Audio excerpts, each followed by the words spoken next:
करीब 1 घंटे पहले जिलाधिकारी महोदय जो बरेली हैं श्री अविनाश सिंह जी, उन्होंने वार्ता के लिए मुझे बुलाया। तो मैं उनकी आदर सत्कार करते हुए, क्योंकि वो हमारे अभिभावक भी रहे हैं और अधिकारी हमारे सीनियर अधिकारी हैं, मैं वहाँ पर गया। तो वहाँ पर जब गया तो वहाँ पे उस समय तक कप्तान साहब श्री अनुराग आर्या जी नहीं थे।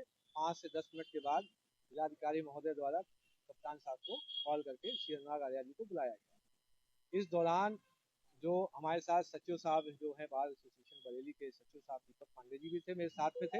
इनको अलग कर दिया गया और बाहर बैठा दिया गया। मुझे अकेले डीएम साहब के साथ और कुछ अन्य साथी अधिकारीगण थे, उनके साथ अकेले मैं बैठा वहाँ पे। मुझे कंटिन्यूस प्रलोभन दिया जा रहा था कि तुम एक काम करो, 3-4 दिन की छुट्टी ले लो, रिलैक्स कर लो, 1-2 दिन रिलैक्स करो।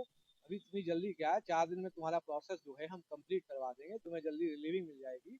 एक प्रेशर टैक्टिक्स और जो नहीं होता है कि प्रलोभन देते हुए, अरे अभी कुछ चिंता करने की जरूरत नहीं, हम आपके साथ हैं और 4 दिन बाद एग्जिट ले लीजिएगा, कोई दिक्कत नहीं है।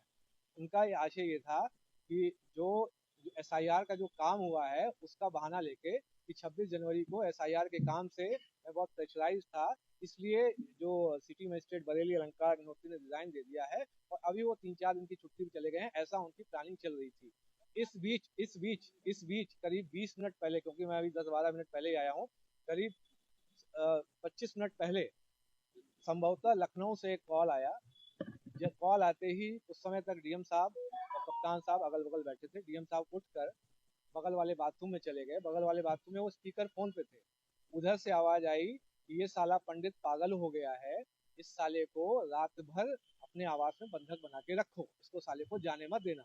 जैसे ही मैंने सुना, तुरंत मैंने दीपक पांडे जी जो बार एसोसिएशन के सचिव हैं उनको कॉल किया। मैंने उनको बता दिया कि मुझको बंधक बना लिया गया है, रात भर छोड़ेंगे नहीं।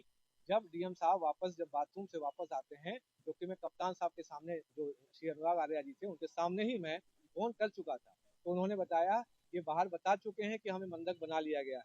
तो आनंद फानंद में, क्योंकि मीडिया तक ये बात जा चुकी थी, मुझे तुरंत रिलीज किया गया। बड़ी मुश्किल से वहाँ एक तरीके से जान बचा के मैं भागा हूँ। अगर दीपक पांडे जी सचिव मेरे साथ नहीं होते तो वहाँ पे कुछ भी अभद्र घटना हो सकती थी। और ये आपको पता पड़ना है कि जिलाधिकारी महोदय को करीब 20 मिनट पहले इस लखनऊ के किस नंबर से कॉल आया है जिसमें वो ये बोल रहे हैं साला पंडित पागल हो गया। आपने मकान खाली करने को कहा है? मकान इसलिए अब खाली करना पड़ेगा क्योंकि जो है यहाँ पे अब खतरा है। यहाँ पे अब खतरा हो गया क्योंकि जिस तरीके से जो अभी रवैया था, जो लखनऊ से जो कॉल आया था उसका बहुत ही विरोधी रवैया था मेरे प्रति। जब ये बोल रहे हैं कि साला पंडित पागल हो गया है, इसको यहीं बंधक बना के रात भर यहीं बिठा के रखो। जब ये मीडिया के जरिए राज्यपाल राष्ट्रपति महोदय से क्या कहेंगे? मैं इनसे यही कहूंगा कि यहाँ बहुत ही बुरी स्थिति है। एक स्वविवेक से कोई व्यक्ति अगर रिजाइन करके हट रहा है, एक अपने समाज की आवाज को उठाना चाहता है, उसको दबाया जा रहा है। कैसे करके ये इस चीज को जो हमारे रेजिग्नेशन जो हमने त्याग पत्र दिया है, यह सिद्ध करना चाहते थे कि मानसिक रूप से विक्षिप्त हैं। बिकॉज एसआईआर में बहुत ज्यादा इनको प्रेशर था। एसआईआर का जो प्रेशर है वो तो बहुत कब का खत्म हो गया, सब काम जो है खत्म हो, डिजिटाइजेशन सब कब का कंप्लीट हो गया। अब तो सिर्फ नोटिस फेस पे काम चल रहा है। सर, आप सिस्टम का